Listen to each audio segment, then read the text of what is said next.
বাংলাদেশের পাসপোর্টে বড় পরিবর্তন আনছে সরকার। ইসরায়েল ব্যতীত শব্দবন্ধ আবারও যুক্ত করা হচ্ছে নতুন পাসপোর্টে।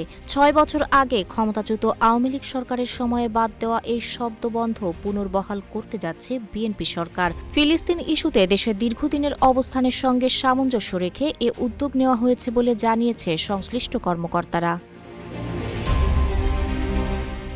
স্বরাষ্ট্র মন্ত্রণালয়ের সূত্রে জানা যায়, ২০২০ সালে আওয়ামী লীগ সরকারের সময়ে ৪.৫ কোটি টাকায় ই পাসপোর্ট পরিষেবা চালু করা হয়। এ সময় পাসপোর্ট থেকে ইসরায়েল ব্যতীত শব্দবন্ধ বাদ দেওয়া হয়। এর আগে বাংলাদেশের পাসপোর্টে লেখা থাকত, এই পাসপোর্ট বিশ্বের সব দেশের জন্য বৈধ, ইসরায়েল ছাড়া।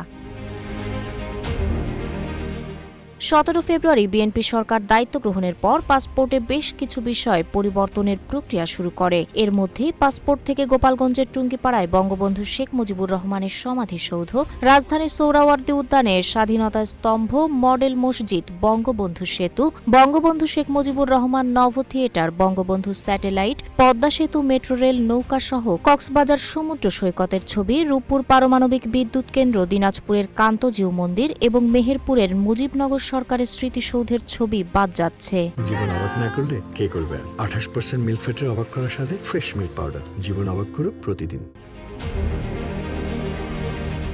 ই পাসপোর্টে নতুন করে যুক্ত হচ্ছে জুলাই গণ অভ্যুত্থানের সময় রংপুরে বেগম রোকেয়া বিশ্ববিদ্যালয়ের শিক্ষার্থী আবু সাইদের ২ হাত প্রসারিত করে দাঁড়িয়ে থাকা ছবি। এছাড়া ঐতিহাসিক বঙ্গভবন, জিআই পণ্য, জামদানির শাড়ি, জাতীয় ফল কাঁঠাল, জাতীয় মাছ ইলিশ, সুনামগঞ্জের টাঙ্গুয়ার হাওর, কক্সবাজার সমুদ্র সৈকত, মৌলভীবাজারের মাধবকুণ্ড জলপ্রপাত, ঢাকার ঐতিহাসিক আহসান মঞ্জিল, কুমিল্লার শালবন বিহার, বান্দরবানের নীলগিরি পর্বত, রাজশাহীর আমবাগান, সাভারের জাতীয় স্মৃতিসৌধ এবং নারায়ণগঞ্জের সোনারগাঁয়ে অবস্থিত ঐতিহাসিক পানাম নগরের ছবি পাসপোর্টে স্থান পাচ্ছে।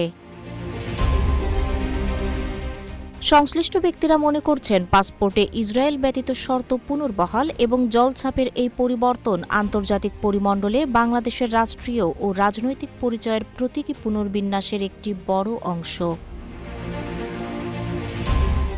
তাহেরা আক্তার, রূপালী বাংলাদেশ।